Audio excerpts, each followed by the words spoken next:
बिहार में बीजेपी का सरकार के खिलाफ प्रदर्शन जारी है।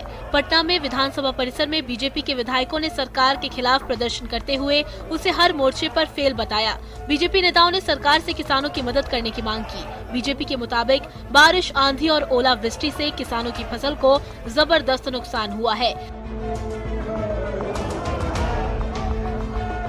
किसान कर्ज लेकर खेती करते हैं, लिहाजा इस बर्बादी के बाद अगर उनकी मदद नहीं की गई तो वे कर्ज के तले डूब जाएंगे।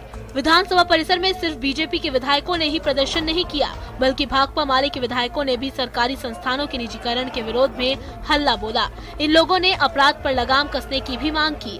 साथ ही बीजेपी पर अपराधियों से गठजोड़ का आरोप लगाया और सरकार से उस कनेक्शन की जांच की मांग की। कुल मिलाकर सदन के अंदर से लेकर बाहर तक माहौल जबरदस्त तरीके से गर्म रहा।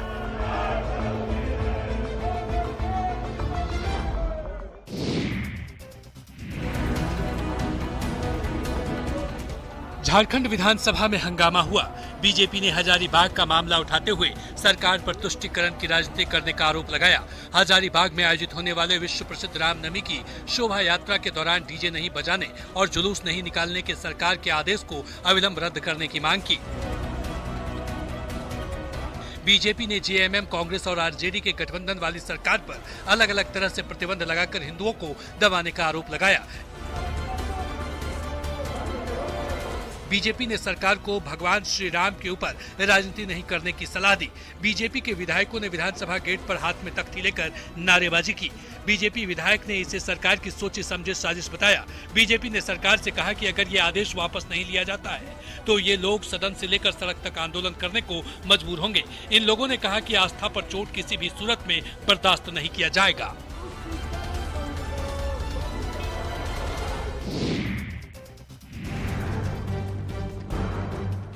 बिहार में अपराधियों के हौसले बुलंद हैं। गोपालगंज में 3 दिनों से लापता बच्चे का तालाब के किनारे शव मिलने से सनसनी फैल गई।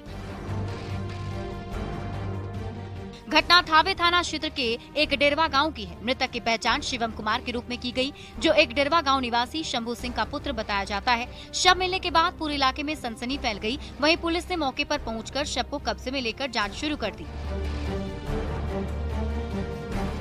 परिजनों के मुताबिक 3 दिनों से शिवम कुमार लापता था। पुलिस गुमशुदगी का शिकायत दर्ज कर जांच कर रही थी। इसी बीच तालाब किनारे शव मिला है। मामले में जांच के लिए एसपी स्वर्ण प्रभात ने डॉग स्क्वाड और फॉरेंसिक टीम को बुलाया है। इस घटना के बाद से लोगों ने पुलिस के रवैये पर सवाल उठाए। पुलिस पर अपराधियों के आगे नतमस्तक होने का आरोप लगाया और सुरक्षा देने में नाकाम होने का इल्जाम लगाया। इधर पूरा पीड़ित परिवार सदमे में है। पूरे इलाके में सन्नाटा पसरा है।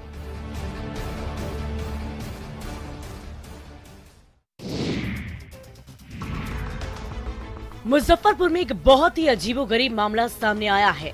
स्टेज शो में काम करने वाली एक युवक को उसी में काम करने वाली किन्नर से प्यार हो गया। दोनों ने शादी भी रचा ली और अब 6 महीने बीत जाने के बाद लड़का उसे अपनाने से इनकार कर रहा है। मुजफ्फरपुर के बोचहा के रहने वाले सुंदरम नाम के लड़के ने मेडिकल कॉलेज के पास की रहने वाली किन्नर नंदनी से शादी कर ली। उसके बाद दोनों पति पत्नी की तरह एक साथ रहने लगे।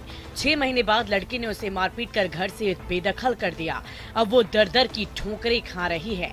किन्नर ने बोचहा थाने में लड़के के खिलाफ शिकायत दर्ज की है। किन्नर नंदनी ने पुलिस को बताया कि वो स्टेज शो में प्रोग्राम करती है। आरोपी भी स्टेज शो में नाल बजाता है। शो करने के दौरान दोनों में जान पहचान हुई। लड़का शादी करने की जिद पर अड़ गया। हाँ ना के बाद दोनों ने मंदिर में शादी रचा ली और रामपुर जयपाल गांव में लड़के के माता पिता के साथ वो रहने लगे। लेकिन उसके बाद दोनों के बीच खटपट शुरू हो गई।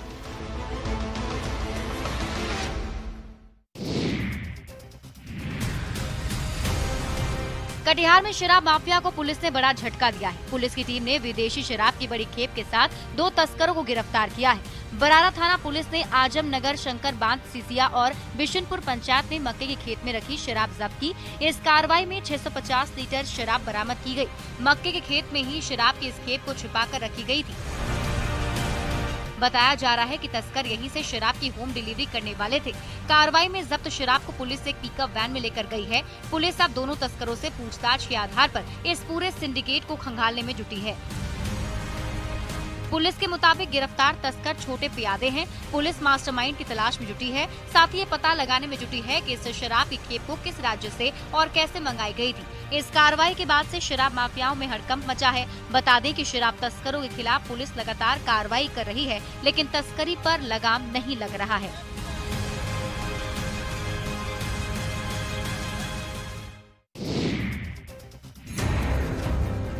बेमौसम आंधी पानी से किसानों की फसलों को भारी नुकसान पहुंचा है।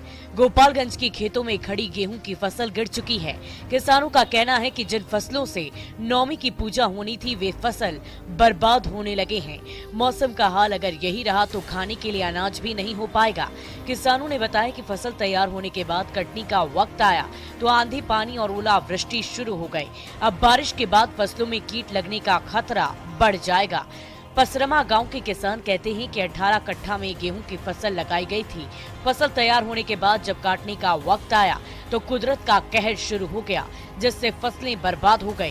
किसानों ने सरकार से आर्थिक मदद की गुहार लगाई है ताकि वो कर्ज के बोझ तले नहीं दबे।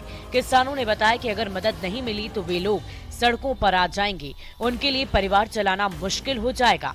आपको बता दें कि पूरे बिहार में बारिश, आंधी और ओलावृष्टि से फसलों को बड़ा नुकसान हुआ है।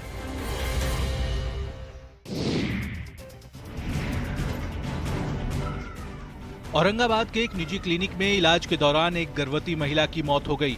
मौत के बाद मृतक के परिजनों ने जमकर बवाल काटा। हंगामे के दौरान जमकर तोड़फोड़ हुई और खिड़की में लगे कांच को तोड़ दिया गया। मदनपुर के दर्जी बिगहा में निजी क्लिनिक है जिसका नाम संजीवनी है। परिजन चिकित्सक किरण कुमारी पर इलाज में लापरवाही का आरोप लगा रहे थे। उनके मुताबिक ऑपरेशन के बाद बच्ची का जन्म हुआ, लेकिन मां की तबीयत बिगड़ने लगी। उसके बाद उसे हायर सेंटर के लिए रेफर किया गया, लेकिन रास्ते में बच्ची के सिर से मां की ममता का साया छूट गया। उसके बाद परिजनों का आक्रोश बेकाबू हो गया। हंगामे को उग्र होता देख डॉक्टर मौके से फरार हो गए। वहीं हंगामा बढ़ा तो पुलिस की टीम मौके पर पहुंची। काफी मशक्कत के बाद गुस्सा शांत हुआ। परिजनों को पुलिस ने जांच के बाद उचित कार्रवाई का भरोसा दिया है, लेकिन महिला की मौत के बाद से पूरा परिवार सदमे में है। हर किसी की आंखें नम हैं।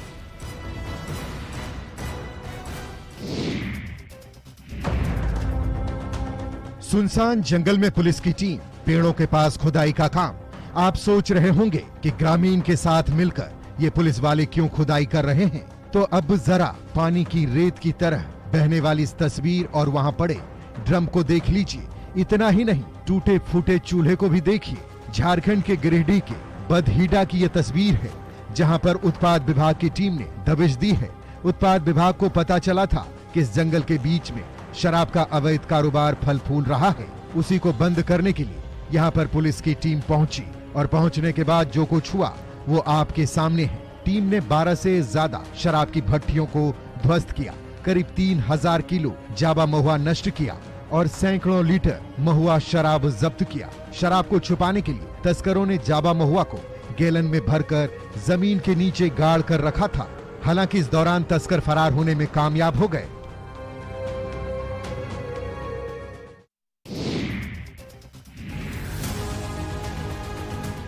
झारखंड में टीपीसी उग्रवादी संगठन ने जमकर उत्पात मचाया। कंडा गांव में संगठन के लोगों ने ईंट भट्टे पर हमला कर दिया। भट्टे पर मौजूद 5 ट्रैक्टर को आग के हवाले कर दिया। बताया जा रहा है कि ईंट भट्टा संचालक से लेवी मांगी गई थी। लेवी की रकम नहीं देने पर उपद्रवियों ने ये तबाही मचाई है। मौके पर मौजूद मजदूरों के मुताबिक रात के वक्त करीब 6 की संख्या में हथियारों से लैस लोग आए थे और धमकी देते हुए लेवी की मांग की थी। लेवी से इनकार करने के बाद वहां पर सभी ट्रैक्टर को फूंक डाला। इस घटना की जानकारी मिलने के बाद नवा बाजार थाना पुलिस मौके पर पहुंची। पुलिस की टीम मजदूरों और संचालक से पूछताछ कर जांच में जुट गई है। इस घटना के बाद से मजदूरों में दहशत का माहौल है। ईंट भट्टा संचालक का हाल भी बेहाल है। इलाके के लोग भी डर के साए में जीने को मजबूर हैं। टीपीसी उग्रवादी संगठन कई बार इस इलाके को अपना निशाना बना चुके हैं और पुलिस हर बार सुरक्षा का भरोसा देकर पल्ला झाड़ लेती है।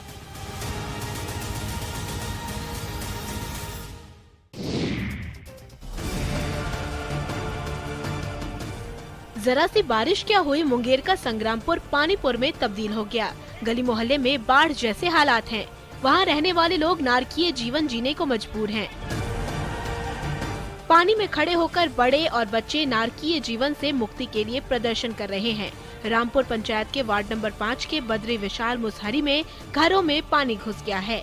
इस गांव में 100 से ज्यादा महादलित परिवार रहते हैं। ये लोग सालों से नाला निर्माण की मांग करते आ रहे हैं, लेकिन मांग पर आज तक अमल नहीं हुआ, जिसका नतीजा ये कि ये लोग गंदे पानी में जिंदगी काट रहे हैं। इस मोहल्ले का भी ये हाल है तो सावन भादों में क्या होगा, आसानी से समझा जा सकता है। गंदे पानी की वजह से लोगों में हमेशा बीमारी का डर बना रहता है। हैरानी की बात यह है कि प्रशासन और जनप्रतिनिधि सब कुछ जानते हुए भी अनजान बने हैं।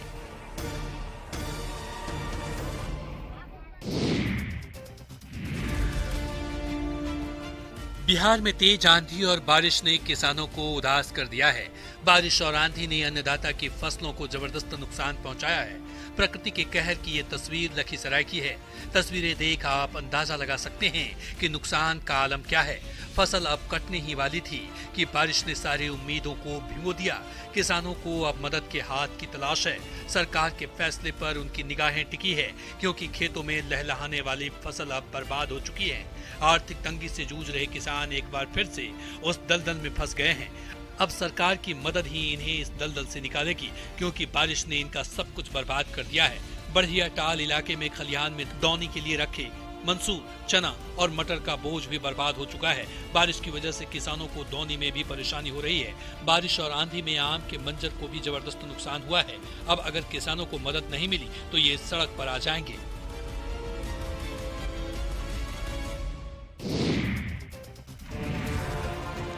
बोकारो में कुछ लोग बदहाल जिंदगी जीने को मजबूर हैं। ये हम नहीं बल्कि तस्वीरें बयां कर रही हैं। आजादी के 7 दशक बाद भी नक्सल प्रभावित हलवई गांव को विकास की रोशनी का इंतजार है। लोग सड़क, पानी और स्वास्थ्य सुविधाओं के अभाव में जिंदगी काट रहे हैं।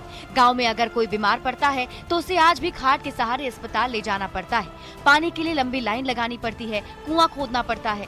गांव में करीब 200 परिवार रहते हैं, लेकिन किसी ने आज तक अपने जनप्रतिनिधि या प्रशासन के नुमाइंदे का चेहरा नहीं देखा। हैरानी की बात ये भी है कि जनप्रतिनिधि या अधिकारी ने भी इस गांव की सुध लेने की जहमत नहीं उठाई। झारखंड राज्य के गठन को भी 2 दशक से ज्यादा बीत चुके हैं, लेकिन यहाँ के लोगों की बदकिस्मती नहीं बदली। पहले भी ये लोग दूषित पानी पीते थे और आज भी सड़क इनकी जिंदगी से कोसों दूर है और हेल्थ सिस्टम तक पहुँचते पहुँचते इनकी खटिया खड़ी हो जाती है। गाँव की हालत देखकर कह सकते हैं कि विकास के सियासी दावों में ये गाँव कहीं दब चुका है।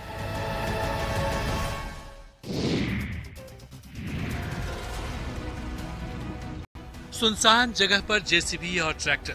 आप सोच रहे होंगे कि आखिर माजरा क्या है, तो पानी को चीरते हुए जा रहे इस ट्रैक्टर को देखिए। ट्रैक्टर पर ढाले पर पीला सोना यानी बालू लोड है। इसी पीले सोने के लिए इस सुनसान जगह पर जेसीबी और ट्रैक्टर है। ये नजारा है रांची के जगन्नाथपुर के स्वर्ण रेखा नदी के पास की, जहां पर बेखौफ होकर माफिया बालू का अवैध उठाव दिन के उजाले में कर रहे हैं। नदी में बालू का उठाव इस कदर हुआ है कि यहाँ पर रेत अब ना के बराबर ही है। बावजूद इसके जेसीबी से बालू का उठाव कर उसकी तस्करी ट्रैक्टर से हो रही है। एयरपोर्ट थाना और जगन्नाथपुर थाने के बॉर्डर पर यह नदी है, लिहाजा माफिया बेखौफ होकर रेत का कारोबार कर रहे हैं। माफिया को ना तो पुलिस का डर है और ना ही माइनिंग विभाग का। हाँ, इतना जरूर है कि जब माफिया के गुर्गे मीडिया का कैमरा देखते हैं तो थोड़ी हड़बड़ी और भागने की जुगत में लग जाते हैं।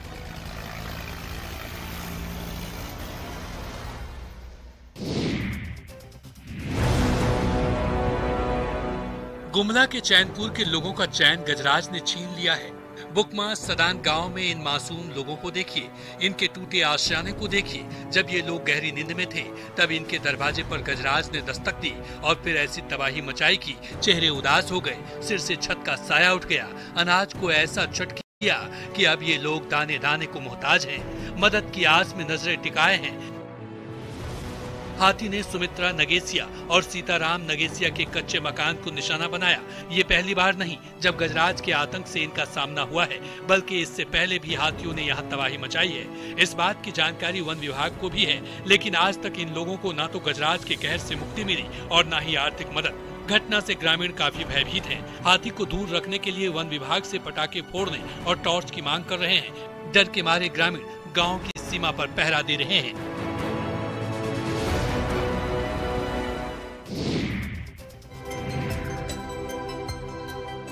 शेखपुरा समाहरणालय के परेड ग्राउंड में बिहार दिवस का मुख्य कार्यक्रम होना है। 22 मार्च को होने वाले बिहार दिवस की तैयारी को लेकर परेड ग्राउंड सज-धज कर तैयार है। सभी तैयारियां पूरी कर ली गई हैं।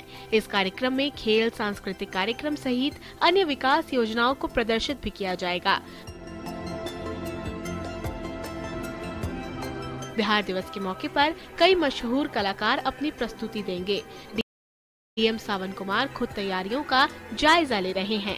डीएम ने जिला वासियों से काफी संख्या में बिहार दिवस के मौके पर होने वाले कार्यक्रम में शामिल होने की अपील की है। उन्होंने कहा कि इस कार्यक्रम के जरिए बिहार की संस्कृति, इतिहास और विरासत की जानकारी मिलेगी।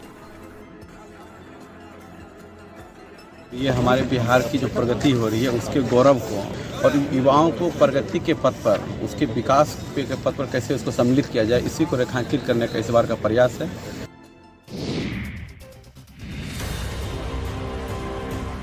पश्चिमी सिंहभूम जिले के पुराहाट क्षेत्र में ऐतिहासिक नागलकाटा तालाब के अस्तित्व पर खतरा मंडरा रहा है। 25 एकड़ क्षेत्रफल में फैले इस तालाब का हाल बेहाल है। वर्तमान समय में इस तालाब पर नजर डालेंगे तो यहाँ पानी कम, जलकुंभी की झाड़ियाँ अधिक नजर आती है। पिछले कई वर्षों से पूरा तालाब जलकुंभियों की चपेट में आकर अपना अस्तित्व खो रहा है।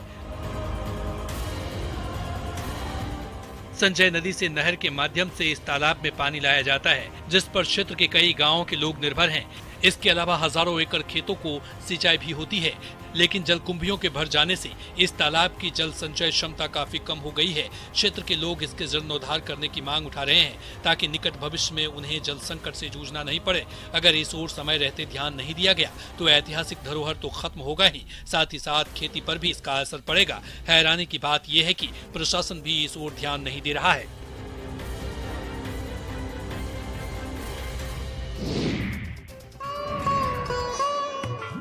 कल से चैत्र नवरात्र शुरू हो रहा है। 9वें दिन तक चलने वाले नवरात्रि के लिए गोपालगंज में थावे वाली माता का दरबार सज धज कर तैयार है। नवरात्रि के पहले दिन बुधवार की सुबह 5 बजे मंगला आरती के साथ ही दर्शन शुरू हो जाएगा। कहा जाता है कि मां के दर्शन मात्र से भक्तों की सभी मुरादें पूरी हो जाती है। जंगलों के बीच विराजमान थावे मंदिर लाखों भक्तों की आस्था का केंद्र है।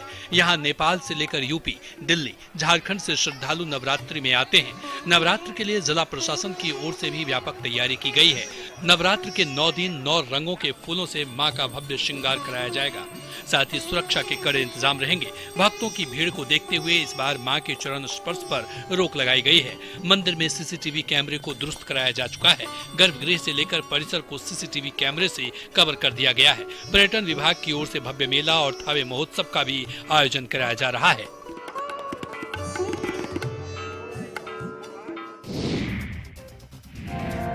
ऊपर नीला आसमां, नीचे लाल पलाश के फूल, ये मनोरम दृश्य है गिरिडीह के बरमसिया का। इस जगह को मिनी कश्मीर भी लोग कहते हैं। ये पूरा इलाका पलाश के फूलों से पटा पड़ा है। इस पर जब लोगों की नजर पड़ती है तो लोग इसे निहारते ही रहते हैं। पलाश के फूलों को समृद्धि, शांति, खुशहाली और पैसे से जोड़कर देखा जाता है। पलाश के फूलों को परसा, टेसू जैसे कई नामों से जाना जाता है। पलाश के फूल नकारात्मकता को हटाने में कारगर होते हैं, लिहाजा इसे लोग घर में भी रखते हैं। पलाश का फूल उत्तर प्रदेश और झारखंड का राज्य पुष्प है। लाल फूलों वाले पलाश का वैज्ञानिक नाम ब्यूटिया मोनोस्पर्मा है। इस फूल को देखने से आंखों को सुकून मिलता है। कभी मौका मिले तो गिरिडीह के बरमसिया जरूर जाइएगा। मन और आंख दोनों को बड़ा ही सुकून मिलेगा।